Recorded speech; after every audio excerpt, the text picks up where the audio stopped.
शक्ति जी, माता जी हरिद्वार से।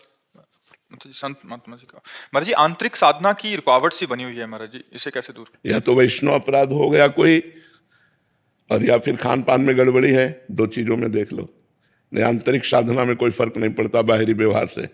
या तो किसी संत के प्रति अपराध बन गया है, चाहे वो मानसिक हो, चाहे वो वाचिक हो, चाहे शारीरिक हो, तो आपका भजन रुक जाएगा। या अशुद्ध भोजन हो गया तो भजन में गड़बड़ी हो जाएगी। अन्यथा भजन आंतरिक चलता रहता है, क्रियाएं भले सांसारिक हों, उनमें कोई परिवर्तन नहीं होता। आप हमारी बात समझ रहे हैं? आप किसी वैष्णव के प्रति, अगर संत के प्रति लघुभाव हो जाएगा तो हमारे भजन में रुकावट आ जाएगी। इसलिए हम मन से पूरे विश्व के जाने अनजाने में किसी संत से हमारा अपराध बना हो तो हमें क्षमा मांगनी चाहिए कि हे संत भगवान, जो हमारे जाने अनजाने में गलती बन जाए उसे क्षमा करो, तो भजन फिर चलने लगेगा और भोजन पवित्र होना चाहिए।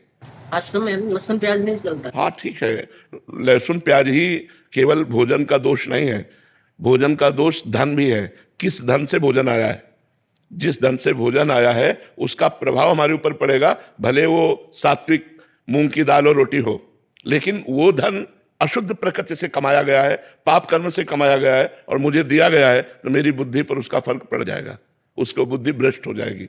भीष्म पितामह जी, द्रौपदी जी, युधिष्ठिर जी और सब है सैया पर पड़े हुए हैं, जो बाणों की सैया पर। तो उनसे प्रश्न युधिष्ठिर जी कर रहे हैं, तो सटीक उत्तर दे रहे, तो द्रौपदी जी हंस पड़े। तो भीष्म जी ने कहा, बेटा हंसे क्यों, उपदेश कोई हंसने वाला तो है नहीं। तो उनका इसलिए हंस रहे कि बहुत ज्ञान की बातें कर रहे हो इस समय, और उस समय ये ज्ञान तुम्हारा कहाँ गया था जब सभा में मुझे निर्वस्त्र किया जा रहा था और मैं चीख चीख के कह रही थी क्या ये धर्म है?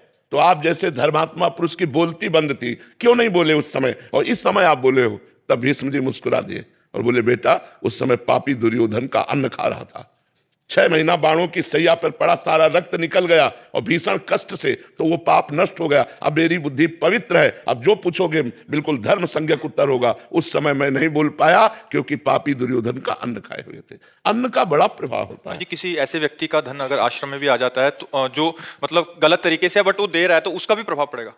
हम तो मतलब इतना तक महापुरुषों से सुने हुए हैं कि एक बार एक संतों की मंडली ग्राम से निकली, तो एक धनी मानी ने निमंत्रण दिया, सब संतों ने प्रसाद पाया और सुबह एक दूसरे की तरफ देखते हुए कहा कि आज तो हमारा संयम नष्ट हो गया।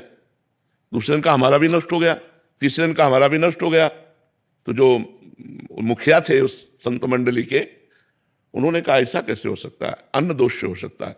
तो उसको बुलाया जिसने पवाया था, तो उसने बताया कि हमारे संतान नहीं है, हम कामना से युक्त होकर के आपको पाए, तो सबका ब्रह्मचर्य नष्ट हुआ। मतलब भोजन का इतना बड़ा प्रभाव है कि धन भी पवित्र है, लेकिन आपकी कामना बनाते समय किस भाव में है